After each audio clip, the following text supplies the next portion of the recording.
Dumulog po sa NBI ang makaanak ng mga biktima ng massacre sa San Fernando, Pampanga nung nakarang buwan. Para sa karagdagang detalye, may live report sa Emil Sumangil. Emil? Magandang hapon, Jiggy, kasama ang Volunteers Against Crime and Corruption, personal na dumulog sa NBI kaninang umaga ang mga naulila at makasabuhay ng mga biktimang minasaker sa San Fernando, Pampanga noong September 20. Nagpunta sa NBI, Jiggy, ang 16 na taong gulang na dalagita, pati na ang 10 taong gulang na batang lalaki na anak ng mag-asawang Nicolas at Corazon Edeher, kabilang ang mag-asawa sa pinatay ng hindi pa nakikilala mga suspect, pati ang isa pa nilang anak, pamangkin at 3 tauhan. Ayon sa abogado ng mga kaanak ng mga biktima, Jiggy, umaasa silang magkakaroon na ng direksyon ng kaso ng kanyang kliyente matapos ang halos 15 araw ng maganap ang krimen.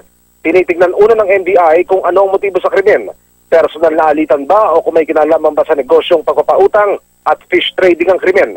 Sinasabing iimbestigan din ang sinasabing naging galit ng 2 tauhang sinibak ng mag-asawang biktima. Umapila ang BACC sa mga kapitbahay ng biktima na makipagtulungan para sa kalilinaw ng kaso. Wala pang makuhang ebidensya ang mga pulis sa ngayon, wala kasing lumulutang na testigo at tinangay din ng mga suspect ang memory ng CCTV camera pati na yung mismong camera mula sa bahay ng mga biktima. Nag-alok ng 2 milyong pisong pabuya ang pamilya, Jiggy, ng mga biktima sa sino mga makakatulong sa kanila para malutas ang kaso. Jiggy. Maraming salamat, Emil Sumangil.